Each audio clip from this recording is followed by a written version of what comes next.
tudo bem? Esse é o Café Araribóia e eu sou Pablo Rosken.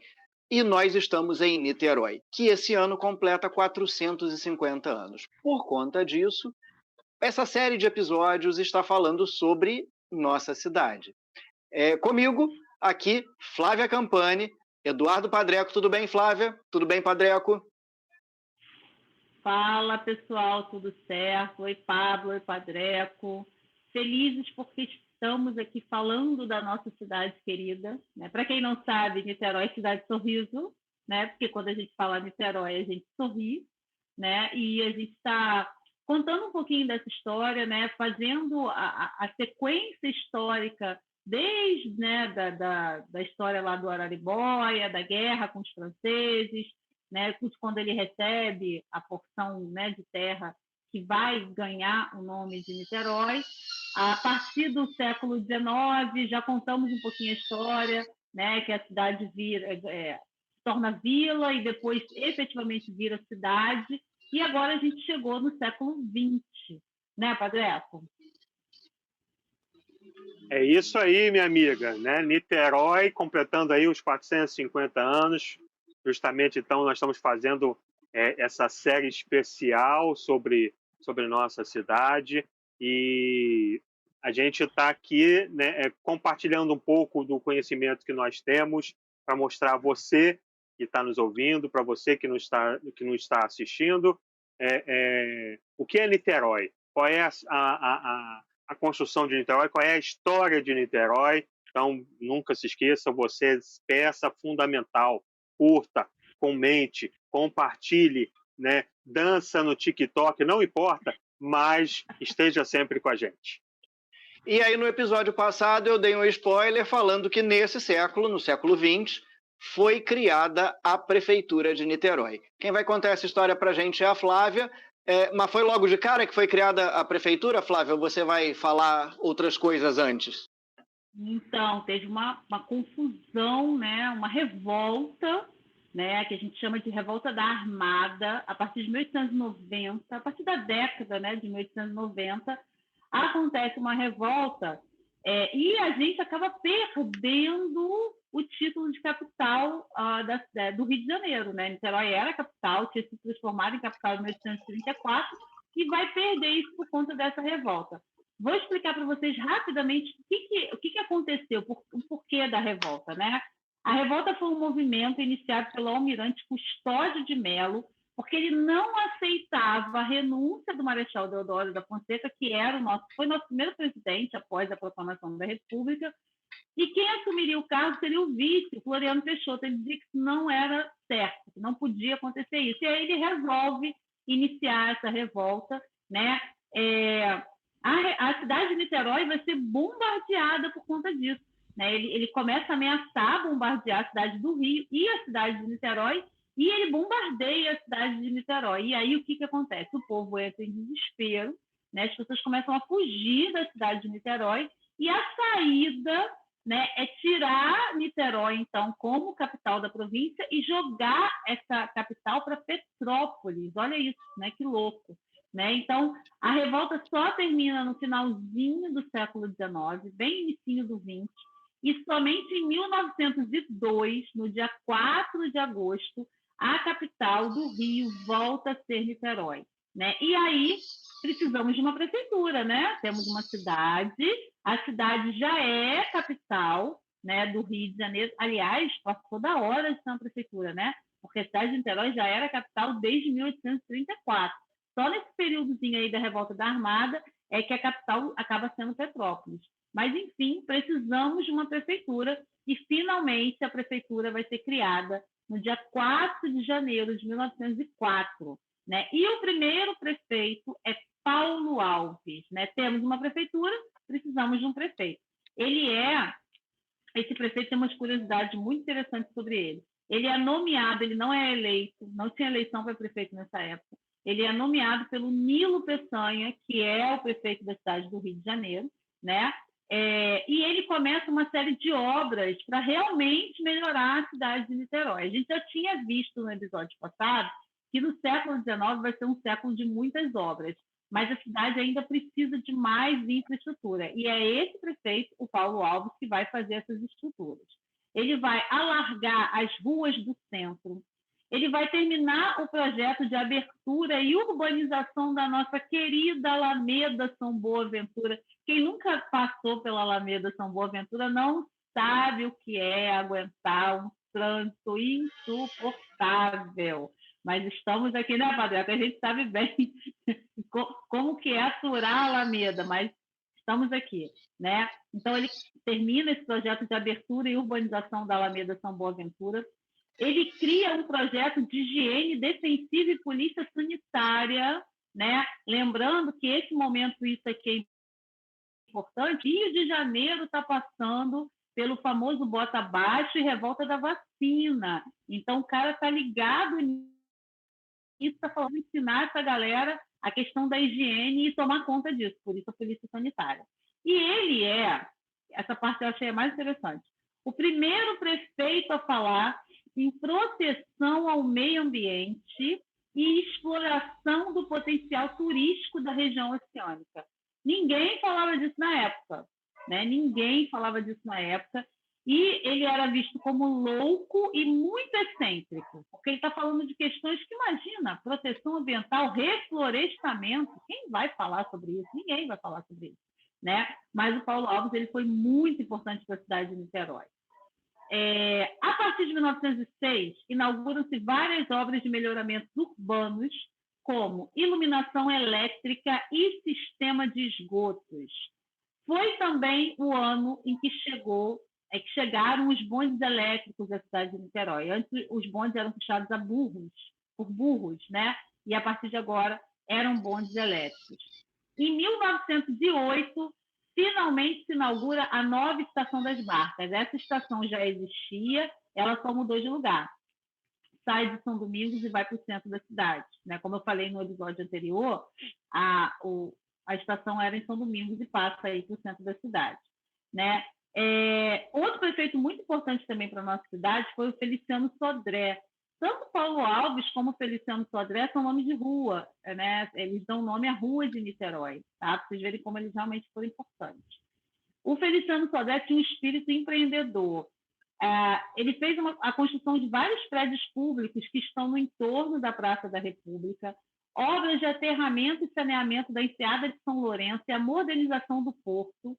E a partir de 1930, a gente tem o túnel ligando Icaraí a São Francisco, a pavimentação das ruas, a construção de jardins e parques e a abertura da famosa Avenida Amaral Peixoto, que é também uma avenida muito importante na cidade de Niterói. Foi o Amaral Peixoto que fez essa proposta e ele ganhou, né, em homenagem a ele, veio o nome da avenida.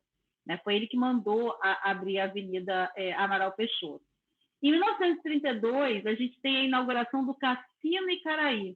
Não existe mais, né? Não pode ter cassino, o jogo é proibido no Brasil, mas existia um cassino aqui. Ele, inclusive, rivalizava com o famoso Cassino da Urca, no Rio de Janeiro, né? Recebia, né, cantores, né, enfim, pessoas famosas para fazer shows. Ele tinha hotel, grill e salão de jogos, né? E em 1946, quando o presidente Eurico Gaspar Dutra proibiu o jogo no país, né, o prédio ficou. Anos depois, ele passou a abrigar a reitoria da UF, e é a reitoria da UF até hoje. Para quem não sabe, a reitoria da UF fica na rua Miguel de Frias, em Icaraí, número 9, que é uma rua muito importante, né? E é a reitoria da UF até hoje. Então, aquele prédio ali, quem passa ali, olha o prédio bonito da reitoria, ali que era o Cassino Icaraí. E agora a Padreco vai falar de uma outra fase, que é a fusão aí dos estados da Guanabara. Fala para a gente, Padreco. Então, antes de falar da fusão, que amanhã, né, se completa mais um ano, né, ela foi realizada em 15 de março de 1975, você ia falar alguma coisa, Pablo? Não, eu ia justamente pontuar isso. Amanhã que dia? Porque, né, isso vai ficar para o futuro. Quem assistir não vai saber que dia é amanhã. Não, então, 15 de março de 1900 para quem está assistindo, é ontem. porque a gente, né, fez a edição. Então, 15 de março de 1975, né, você tem a fusão. Mas antes, eu queria lembrar de um evento que acontece em Niterói em 1961. No dia 17 de dezembro de 1961, ocorre uma das maiores tragédias da história do Brasil, que foi, né, um incêndio no Gran Circus norte-americano, que aconteceu justamente na cidade de Niterói. O Gran Circo, né, ele veio com toda a pompa, havia uma propaganda bem intensa, né, falando da quantidade de artistas, de atrações. Pra você ter uma ideia, tinha 60 artistas envolvidos nos seus espetáculos, né? Falava da modernidade da lona, que era uma lona feita de nylon. Então, isso aconteceu em 1961. Na montagem do Gran Circus, o dono precisava de uma mão de obra numerosa, porque era, de fato, um grande espetáculo. Então, ele contratou algumas pessoas da redondeza. Um deles tinha antecedentes criminais, conhecido como Dequinha, tinha passagens por roubo. Ele foi dispensado 2 dias depois de ser contratado. Isso, né, o irritou bastante, fez com que ele circulasse ao longo de alguns dias em torno do circo, marcando presença, tentando fazer uma espécie de pressão. Tentou entrar no circo de graça, mas foi impedido. E no dia 17 de dezembro ele resolve colocar fogo, e 503 pessoas morreram, né, nesse incêndio, e mais de 800 ficaram feridas. Foi um impacto para a cidade. A cidade, como o Flávia falou, estava num processo ali de construção, não tinha uma estrutura para atender tanta gente assim ao mesmo tempo. O Hospital Antônio Pedro, que se torna uma referência, não tinha condições para isso acontecer. Resultado, foi algo que, se você conversa com as pessoas com mais de 50 anos, né, vão se lembrar, mais de 50 anos vão ter parentes envolvidos. Na minha família mesmo conta, minha mãe, por muito pouco, não foi a esse dia, né, graças ao destino ali, a minha bisavó não teve condições de levá-la, senão estariam ali entre as vítimas. Então, é um marco da cidade, né, que até hoje, né, tá presente aí em algumas rodas de conversa. Mas vamos focar no Niterói nessa segunda metade do século XX. Em 1975, houve essa decisão unilateral de criar a fusão, né? Não houve plebiscito, não houve referendo, não houve nenhuma consulta popular, simplesmente foi decidido, lembrando que era o período, né, do regime civil-militar. Então as decisões elas eram tomadas de cima para baixo. A fusão foi feita juntando o estado do Rio de Janeiro, com capital em Niterói, com o estado da Guanabara, que era a cidade do Rio de Janeiro. Lembrando que a cidade do Rio de Janeiro tinha sido capital do Brasil até 1960. Então, quando a capital foi transferida para Brasília, a cidade do Rio de Janeiro passa a fazer parte desse estado da Guanabara, e em 1975 você tem essa fusão. Com a fusão, isso começa a provocar um processo de decadência da cidade de Niterói. Então, todo o processo ali de fortalecimento da economia, todo o processo de importância política da cidade começa a ser esvaziado. Curiosamente, é nesse período que o prefeito da cidade, de 1977 a 1982, né? O Wellington Moreira Franco, outra curiosidade sobre ele, genro de Hernani Doral Peixoto, que Flávia mencionou, que construiu a avenida. Lembrando também, outra curiosidade, genro de Getúlio Dornelles Vargas, né? Ele era casado com uma das filhas do Getúlio. Então, o Wellington Moreira Franco foi, né, eleito em 1982 governador do estado do Rio de Janeiro. Né? Na história recente, foi o único, né, da cidade de Niterói que conseguiu alcançar o governo do estado. Mas é justamente na década de 80 que a cidade vai começar a perceber parte dos seus bairros entrarem em decadência. Flávia mencionou da urbanização da Alameda São Boaventura, né? Se você consegue visitar esse espaço, o início da Alameda, as construções dali demonstram aquela época de ouro, de pompa, que a cidade era a capital. Então, você tem umas casas mais nobres, umas casas, né, com uma arquitetura diferenciada. Parte ali do centro da cidade da mesma forma, e essa região toda, ela sofre um esvaziamento, ela sofre uma decadência. Parte da Alameda até hoje, né, tem esse impacto por conta disso. Um dos principais pontos do bairro, né, do Fonseca, que é um casarão que ficou abandonado por décadas, é justamente desse contexto aí, né, que agora está sendo revitalizado como um centro cultural para a zona norte da cidade.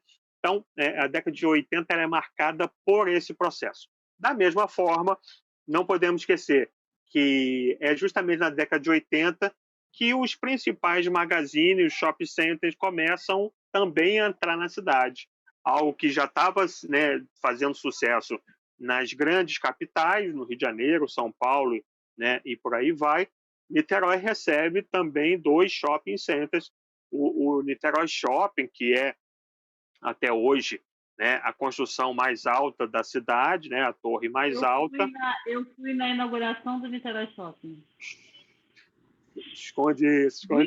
Diga quanto velho você é sem contar a sua idade. Eu fui na inauguração do Niterói Shopping. Eu era criança, gente?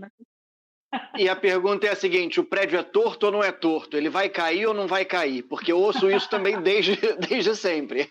A lenda urbana, né? De que o prédio é torto, vai cair. Vai lá, Padre. E o Plaza Shopping, Niterói, também é construído na década de 80. Né? São esses 2 marcos. Havia também 2 lojas, né, importantíssimas da época. Uma, a Sandis, onde hoje fica localizado um shopping chamado Bay Market, e a Mesbla, né, tão falada Mesbla, que fez sucesso nas décadas de 60, 70 e parte da 80, né, ela ficava situada colada ali ao Plaza Shopping, mas que, né, no processo de falência, né, o espaço depois foi aproveitado por outras lojas. Hoje é onde fica a Líder Magazine. Você ia falar alguma coisa, Flávia? Não, é onde fica a Renner. A Mesbla hoje é onde fica a Renner. A parte da Líder e a parte da Renner. Exatamente. Também frequentei muito. A década de 1990 já é o momento do processo de resgate, de revitalização da cidade. Né? Você vai ter alguns prefeitos ali que vão fazer esse processo. O destaque todo é para um prefeito chamado Jorge Roberto Silveira, que inclusive vai ser o único com 4 vitórias. Ele foi colocado na prefeitura 4 vezes. A última vai ser marcada por uma tragédia, que foi, né, lá o desabamento do Morro do Bumba, em 2010, que acaba fazendo com que a sua carreira política acabasse naquele momento. Né? Então, a década de 90 ela vai ser a década de revitalização. Né? As grandes avenidas começam a ser reformadas, começam a ser reestruturadas. A Fábio falou da Praça da República, ali no centro da cidade. né? Na década de 60 e 70, ali no lugar da Praça da República foi colocado um prédio que seria o tribunal, mas que não foi construído, ficou um esqueleto horroroso na região.